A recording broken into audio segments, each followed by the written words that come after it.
All right, we're gonna make a burger and some pickles. We're gonna make a beef burger with ground beef, 80-20, 80% beef, 20% fat. It's a very good ratio for a burger. You wanna make sure there's enough fat content in there so that the burger has flavor, and also as the fat melts, it sort of lubricates the burger, makes it nice and juicy. If it's too lean, we don't want a dry burger. So we're gonna make some pickles also. So I'm gonna start with the pickling liquid first. Some vinegar, this is apple cider vinegar. Some sugar, and then some pickling spices, as we like to call them.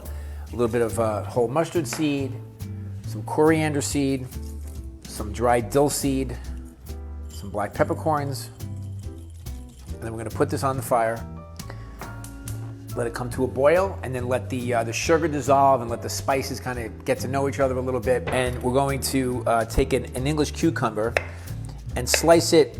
Well, it depends how thin or thick you like your pickles. You know, I think it's got to be somewhere around there, not even quite a half an inch, maybe like a third of an inch, something like that. I don't like my pickles too thick, but I also want to be able to bite into them so I can taste them, because you definitely want, you know, some of that crunchiness that pickles bring to the table. Take our slices of cucumber and put them right in here. Now, this pickling liquid that we're making, right, with the vinegar, the sugar, and the spices, you can use that for all kinds of things. Pickled onions, pickled cauliflower, pickled jalapenos. I love pickling chilies. Same liquid. So let that go, and while that's happening, we can start our burger. Since I'm cooking this indoors, I like to use a cast iron pan for this because I like cooking my burgers on a flat top or a griddle. That's how I cook them in the restaurants. I don't have a griddle at home. A cast iron pan emulates that really, really nicely. Of course, you can grill them outside, but even when I'm grilling outside, I like to cook them on a flat top, a flat surface, a griddle of some sort, just because I like the juices to stay intact. Once they come out of the burger, I like the burger actually cooking in the juices as opposed to them going through the grates. Okay, so to make a burger, just gonna very gently, and it's really important to be very gentle. You don't want to overwork it, because then the texture of the burger is not what you want it to be. You want the burger to kind of almost just sort of come together, and it doesn't have to be that perfect burger that you see in the stores where they're already made burgers. Those are made by a machine. These are your hands, and you want some crevices running through the burger. It's almost like when you're making biscuits. You don't want to overbeat the dough or the batter. You want it to be just kind of light so that the butter runs through it and they're nice and flaky. Same thing with a burger. Now, one of the things I like to do with my burger is I have it like this, and I take my thumb and I make an imprint in the burger. This way I can fake out the burger. You're like, what do you mean fake out the burger? Well, I'm gonna show you. The burger down like that, has that nice indentation on it. Wash my hands. I'm gonna salt and pepper this very well on both sides. So one side is flat and one has that indentation in it. I'm gonna take a little canola oil, pour in the pan. You want the oil in the pan to get very hot. You want to start to see like some smoke actually coming from the pan itself. Here's our pickling liquid. So I'm going to take the pickling liquid and I'm going to pour it right over the cucumbers. I'm going to let them pickle.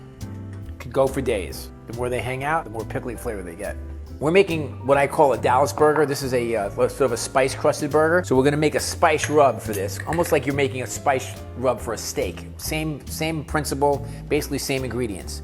We have some cayenne or some chili diablo. It's basically a spicy chili. We have an ancho chili powder, which is kind of fruity. We have some paprika. We have some coriander seed, some cumin, some dried mustard, and some dried oregano, some black pepper, and we just whisk this up. And this is a good spice rub to have. You can use this for chicken, for steaks, and obviously for a burger. So we'll take our spice rub and put it on the flat side of the burger. I'm gonna put this spice rub side down.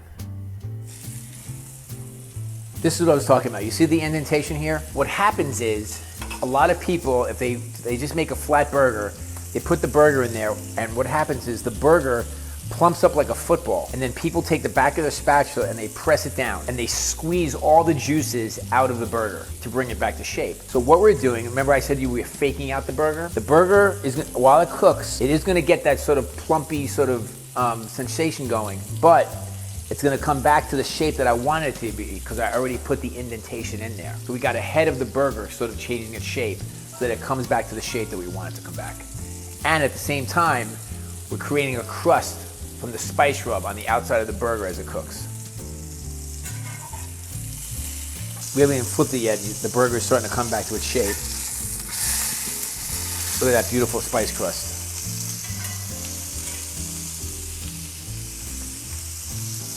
So, burger's almost ready. We have our beautiful pickles here. We have some coleslaw that I made with some of the cabbage from the Misfits box. I have one of my favorite barbecue sauces here. You can make your own barbecue sauce, but you know, everybody has a favorite barbecue sauce that they buy off the shelf. You can always doctor it up if you'd like. If you want to put cheese on this, no problem, like a Monterey Jack. Something kind of mild would actually work really nice. Maybe a Swiss cheese or something like that. And then what I do is I take my burger, see how perfect that is because of the indentation? So it's like perfect thickness and all the juices are still intact. That's how you make a burger, not by smashing it down. Put this on top. Instead of ketchup, we have our barbecue sauce, some of our pickles. I like a bite of pickle in every bite, and then some coleslaw for some crunch.